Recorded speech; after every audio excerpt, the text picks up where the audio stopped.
So I had a chance to bring my new suppressor, my Diligent Defense Enticer S, to the range. It's 9mm, right? The first couple of shots you're seeing are my 12.5-inch carbine length gas system AR, Connecticut Legal Other, also Form 1, because I got by. Now I guess they're not doing Form 1s anymore. But I brought my Diligent Defense. These are the first shots I'm taking with the can on this gun. First shots I'm taking with the can, period.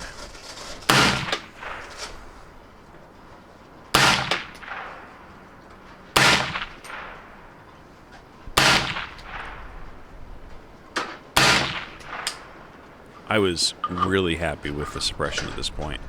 I know 5.56 does not suppress well, but this can, the Diligent Defense Enticer, seems to do a great job on 5.56. Now this is legit 5.56, 55 grain ammo.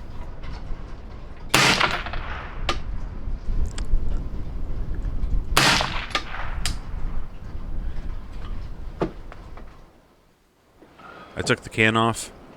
This was only after half a magazine. You can actually see the Magpul mark on the windowed PMag where I am for capacity. I took the can off and continuing just to see kind of the relative suppression. And it was night and day. The microphone is not picking up the concussion. This 12.5-inch AR does go bang quite a bit. By the way, I'm shooting at 50 yards. I've got my binoculars, 10x binoculars, and they're working fine. I spent some time adjusting zero in this. It was cold that day at the range. I'm wearing a couple of sweaters, 2 sweaters under that jacket. And I'm not a lightweight guy, but you can see it's like puffy. Yeah, putting the suppressor back on, the mount worked great. There was one issue that I had that was totally my fault that I'll talk about later.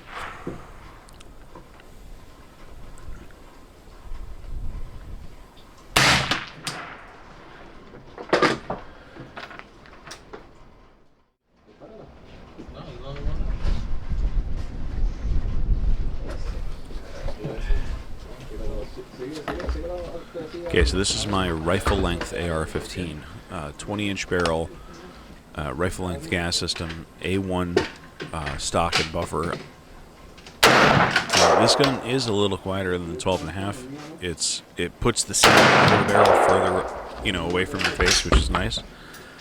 But it also has more time to burn the powder.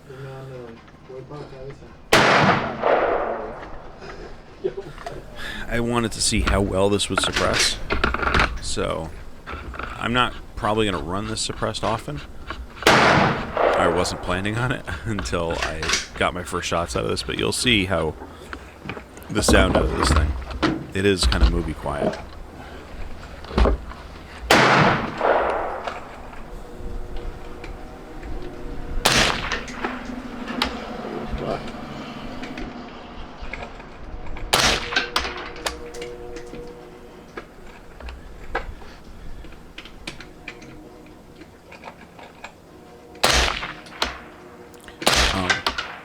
The sound that you're hearing in the video is pretty damn close to what I was hearing personally behind the gun. It is very quiet.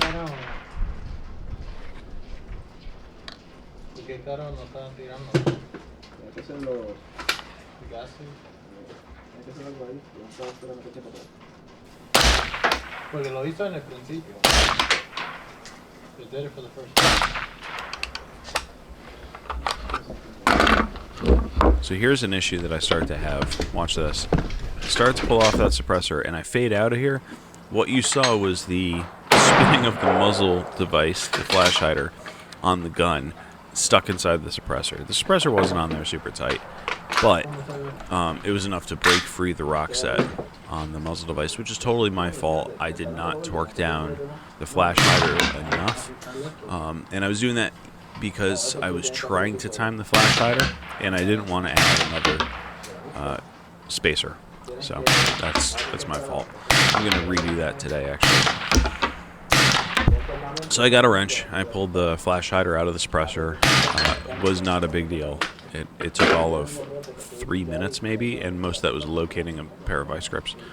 And then I put the suppressor back on the 5.56 carbine and went to town. I did have my 300 blackout with me, but just because of time constraints, I was not able to shoot that at the range today.